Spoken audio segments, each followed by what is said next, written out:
Hello, आता आपण बघूया तुला जपणार आहेचा एपिसोड रिव्ह्यू. कालच्या भागात आपण बघितलं की मीरा अंबिकासमोर येऊन उभ्या राहते.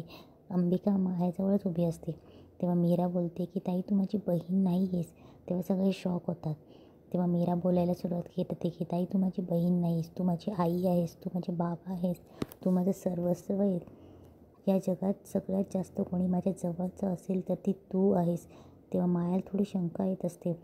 मंजिरीला माहिती असतं की ह्या अंबिकाबद्दल बोलते म्हणून. तेव्हा सगळ्यांना आणि बाकी सगळ्यांना वाटत असतं की ही हिच्या बहिणीबद्दल किती छान बोलते. तेव्हा मीरा बोलत असते की ताई तू नसती आलीस माझ्या आयुष्यात तर माझं काय झालं असतं. तू माझं सर्वस्व आहे असं मीरा मायासमोर उभं राहून अंबिकाबद्दल कौतुक करत असते. आणि कौतुक करता करता ती बोलते की ताई तूच माझी मैत्रीण आहेस आणि तूच माझी शत्रू. शत्रू शब्द बोलल्यावर थोडे मंजिरीलाही शंका येते, मायालाही शंका येते. माया बघत असते की ही नक्की कोणाकडे बघून बोलते म्हणून. तेव्हा दादासाहेब बोलतात की मीरा आता आम्हाला सगळ्यांना कळलं आहे की तुझं तुझ्या बहिणीबद्दल किती प्रेम येते. तेव्हा दादासाहेब मायालाही बोलतात की माया तू उगाच शंका घेत होती, बघितलं ना मीराचं तुझ्यावर किती प्रेम आहे म्हणून. तेव्हा अथर्व पण बोलतो की सो मीरा आता सगळं क्लिअर आहे ओके. तेव्हा दादासाहेब बोलतात की चला चला आता दिवाळीची तयारी करायची. तेव्हा वेदाही बोलते की बाबा मी खूप मज्जा करणार. तेव्हा मंजिरी बोलते की वेदा फराळ खाणार ना. तेव्हा वेदा बोलते की हो आजी. तेव्हा अथर्व बोलतो की ही दिवाळी आपल्यासाठी तेव्हा दादासाहेब बोलतात की ही दिवाळी आपल्या सर्वांसाठीच खूप स्पेशल असणार आहे, कारण की ही नात्यांची दिवाळी. अथर्व आणि मीराची ही पहिली दिवाळी आहे आणि मीरा आणि माया या दोघीही कित्येक वर्षांनी ही दिवाळी एकत्र साजरी करणार आहेत. तेव्हा मायाला खूप राग येत असतो. नर्मदा ही तोंड वाकडं करते.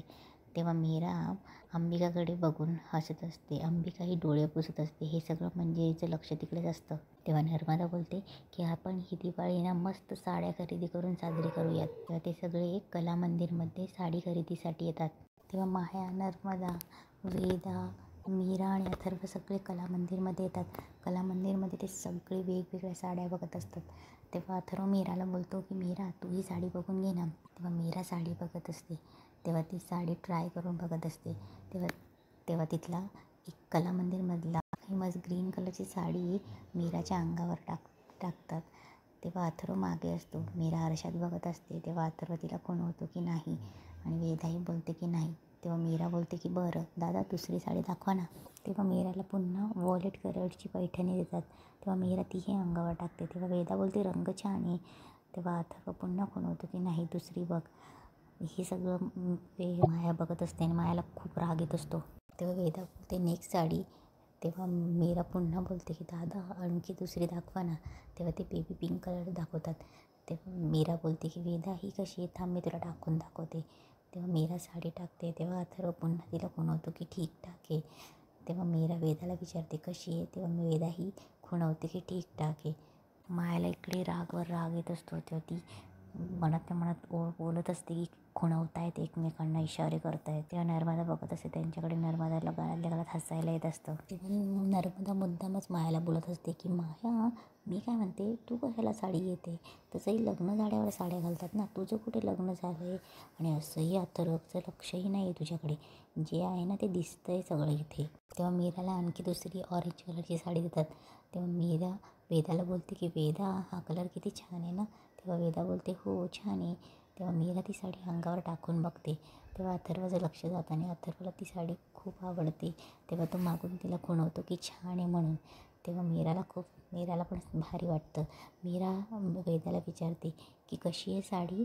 तेव्हा वेदा बोलते छान आहे. तेव्हा मीरा बोलते की ठीक आहे हीच साडी घेते. तेव्हा माया एक साडी काढते आणि ती अथर्वला खुणवत असते की ही साडी कशी आहे म्हणून. अथर्वचं लक्षही नसतं. अथर्व मोबाईलमध्ये बघायला जातो. तेव्हा मायाला खूप राग येतो. नर्मदाला हसायला येत असतं. माया उठते आणि मीराकडे जाते आणि बोलते की झाली साडी सिलेक्ट करून. तेव्हा मीरा बोलते की हो ही साडी सिलेक्ट केली मी.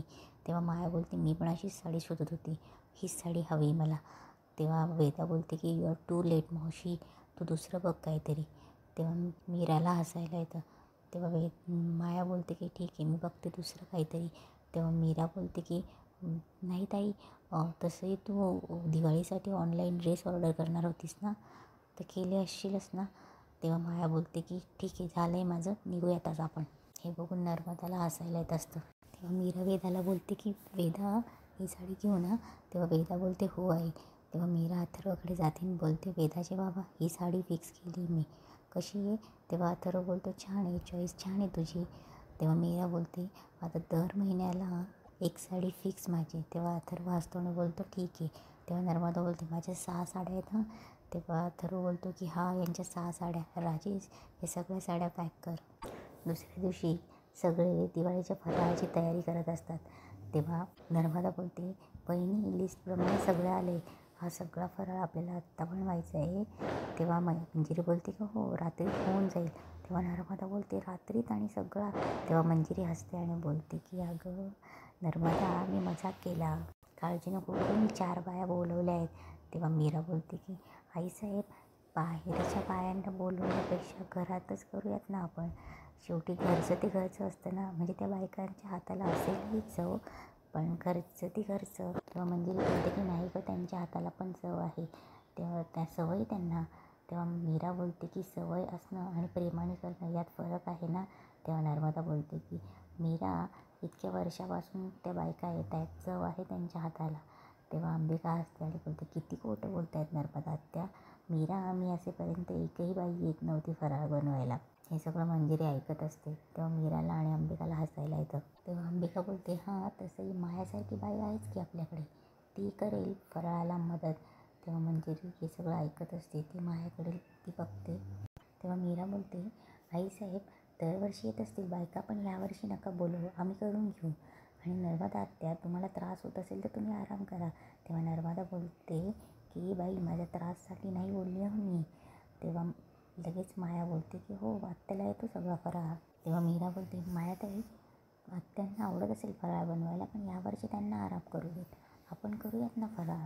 तेव्हा मायाला थोडा राग येतो.